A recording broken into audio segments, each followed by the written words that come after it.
Australia's tax system is failing the next generation, and the clock is ticking for real change. Let's not mince words.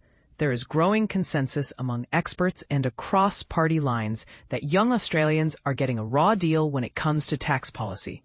Yet despite this rare moment of bipartisan understanding, Treasurer Jim Chalmers and Prime Minister Anthony Albanese have shown little appetite for swift intervention.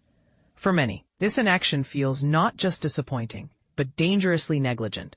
Imagine being disadvantaged simply because of your year of birth.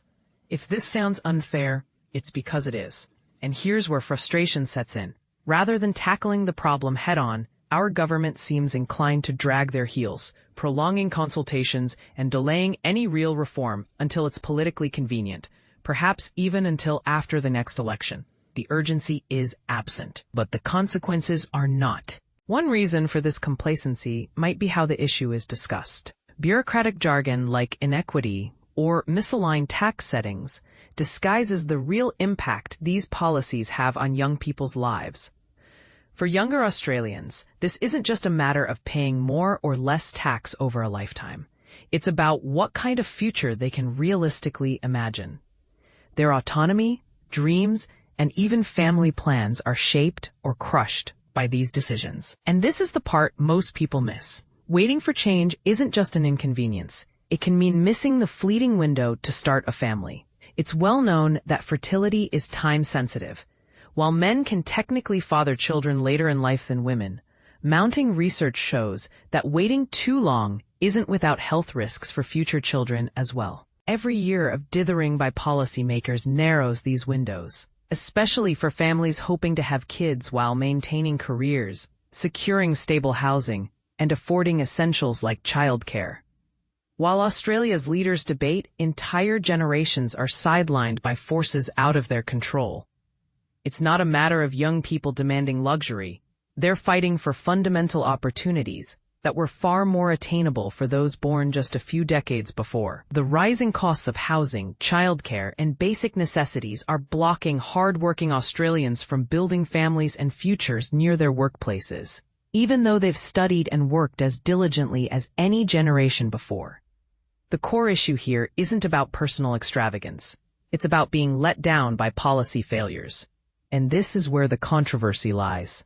Are we comfortable with a society where happenstance, sheer timing, determines whether people can aspire to things as basic as family and home? When governments choose to take their time in the face of such evident injustice, they're effectively leaving an entire cohort behind. We're not in need of more reviews or endless rounds of consultation. Tried and tested solutions are already on the table. What's lacking is the political courage to implement them. And here's a key question. Should major reforms always wait for the next election, even when injustice is staring us in the face? Or are there times when true leadership means moving faster? Let's be clear, the stakes could not be higher. Without decisive action, many in their 30s, hardworking, educated, and eager to contribute, may never see the rewards of their efforts. Their sacrifices, contributions, and ambitions risk being ignored by a system stacked against them. The most basic goals, owning a home, raising a family, may slip permanently out of reach. Would we show the same patience if the tax system were proven biased against women or people of color? Most would agree. Immediate action would be expected. The challenges facing young Australians today are unprecedented. Previous generations benefited from affordable education and accessible housing. They were not forced to launch their adult lives during a global pandemic that derailed careers, relationships, and business dreams. Now, a provocative thought. Some argue that lower birth rates are a positive, particularly with environmental concerns in mind. But does a shrinking population really bode well for society? Fewer people means fewer taxpayers, threatening the long-term funding of essentials like healthcare and aged care. It can also undermine our nation's capacity to invest in clean technologies and tackle climate change head-on. Is it right to sacrifice future opportunities for the sake of the present? On a hopeful note, the Treasurer does have allies across generations and the political spectrum.